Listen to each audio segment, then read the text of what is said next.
The Quran on Embryology. Professor Keith Moore is one of the world's prominent scientists in the fields of anatomy and embryology, and is the author of the book entitled The Developing Human, which has been translated into 8 languages. The book is considered a scientific reference work and was chosen by the Special Committee in the United States as the best book authorized by one person. Dr. Keith Moore is the professor of anatomy and cell biology at the University of Toronto in Toronto, Canada. In 1984, he received the most distinguished award presented in the field of anatomy in Canada, the JCB Grant Award from the Canadian Association of Anatomists. He has directed many international associations such as the Canadian and American Association of Anatomists and the Council of the Union of Biological Sciences. Let's now listen to what Professor Keith Moore has to say about the revelations found in the Quran 1400 years ago, and what science has only recently been able to find out through detailed investigation. In the 1940s, Professor Streeter of the Carnegie Institute of Embryology in Washington, D.C., proposed a system for classifying the stages of human development. His system arranged human embryos in 23 numbered stages based on their differences in appearance. The Carnegie system of classification was used around the world until the 1970s, when a more refined system was proposed by Dr. Ronan O'Reilly of the Carnegie Institute of Embryology, now in San Diego, California.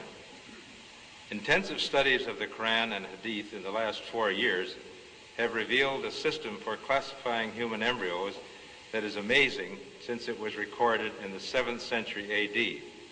Although Aristotle, the founder of the science of embryology, realized that chick embryos developed in stages from his studies of hen's eggs in the 4th century B.C., he did not give any details about these stages. As far as it is known from the history of embryology, little was known about the staging and classification of human embryos until the 20th century. For this reason, the descriptions of the human embryo in the Quran cannot be based on scientific knowledge in the 7th century. The only reasonable conclusion is that these descriptions were revealed to Muhammad from God. He could not have known such details because he was an illiterate man with absolutely no scientific training. The first stage is Adafk, and you'll have to apologize for my pronunciation. This is from Surah Tariq 6. He is created from a drop emitted. This Arabic term refers to the forceful emission of fluids which occurs during ejaculation in the male and ovulation in the female. The male secretions, called semen, contain the spermatozoa, and the female secretions, called follicular fluid, contain the ovum. This is the stage of fertilization and the nutfa, and this is what we call the zygote, referred to in the Quran as the nutfa, and the nutfa undergoes division, which we call cleavage, as it passes down the uterine tube. And so these are the stages of the nutfa here as it undergoes cell division. This term is used several times in the Quran when referring to the beginning of development. After examining all these references, it is concluded that nutfa refers to the small drop of fluid containing the sperm and the ovum. The term nutfa is also used to refer to the dividing zygote as it undergoes cleavage, cell division, and passes along the uterine tube to enter the uterus. This surah says, "Then he made his progeny from a quintessence of the nature of fluid despised." Sulala is an Arabic term, refers to the gentle extraction of the germ or sex cells from the millions that are produced. There are 300 to 500 million sperms in the ejaculate of a healthy young male. Only one of these is extracted from the semen to fertilize the ovum. This shows a photograph of the millions of sperm when they are ejaculated, and only one of the several million sperms is drawn out, which is what is suggested by the word sulala. Now, the same in the case of the ovary. Only one ovum reaches maturity and is expelled from the ovary, and it is extracted from the many thousands that are available in the ovary. Again, the idea of extraction, or sulala. The next stage is amshaj, Surah ad der 2. Verily we created man from a mixture of a germinal drop. Amshaj, then, is an Arabic term, is used in the Quran to describe the mixing of the sperms and the ovum. During fertilization, the ovum rotates within the fluid containing the sperms until one of them is successful in penetrating its covering layers, which we call the corona radiata and the zona pellucida, which is this layer here. Yeah, I'll read it again in English. It's Surah Abasa 19. He created a new individual from Nutfa and immediately planned and programmed him. That was the first one we had. Oh, there it is. So al-Khalq then is an Arabic term which means coming into being, and is used when referring to the fertilized ovum or zygote. Here you can see the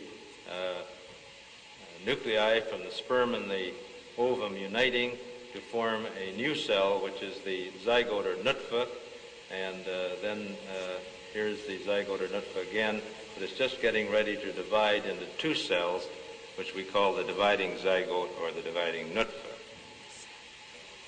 The next stage, el-Takdir, which is the same verse that was just repeated. This Arabic term means the determination of characters, and appears to refer to the fact that from the beginning the zygote or nutfa contains genetic factors in the chromosome, contain the genes which determine the color of the future person's eyes, hair, and skin, and all its other characteristics, such as the appearance of the face and the body. Al-Harth, Surah Al-Bagara, Ayah 223, your wives are as a tilth unto you. This Arabic term refers to the plowing of the earth and the sowing of the seed in it. This term is used in reference to sexual intercourse, plowing, and implantation of the blastocyst, sowing of the seed. This analogy is a very good one, since the blastocyst develops root-like structures called chorionic villi, which derive oxygen and nutrients from the mother's blood, just as the roots of the plant, shown here, derive their nutrients from the soil. Next is alaka. Let's have the next slide. Alaka is Surah Al-Mu'minun, Ayah 14. Then we created the drop into a leech-like structure. Then of that leech-like structure, we made a chewed-like substance. Alaka refers to a leech-like appearance, especially at about 22 days, as shown in this slide. This is a leech, and this is the human embryo, about 23 days. I think you have to agree that the similarity between these structures is amazing, and that it is truly, the human embryo is truly leech-like. The leech-like embryo is attached to the chorionic sac, which is embedded in the maternal blood and attached to the maternal endometrium, or the lining of the uterus. This is the mudga stage, from Surah Al-Mu'minun, Ayah 1 to 14, and I repeated that before. Then we created the drop into a leech-like structure. Then of that leech-like structure, we made a chewed-like substance, which you can see here, and begins during the 6th week. Next stage is Al-Kissa Bil-Lan, Surah Al-Mu'minun, Ayah 14. Then we clothe the bones with flesh. So in the previous stage, then we had the bones, and then we covered the bones with flesh. So this Arabic term means a clothing with flesh, and after the bones form, they become surrounded or clothed by flesh or muscles, which acquire attachments to them. These muscle attachments permit movements of the skeleton to occur. Now, this is the final stage of development called al-nasha. Then we developed of him another creation. Al-nasha means growth or coming into being. This undoubtedly refers to the fetal period when there is growth and differentiation of the embryo that developed in the embryonic period. The rate of body growth during the fetal period is remarkable, especially between the 9th and 16th weeks.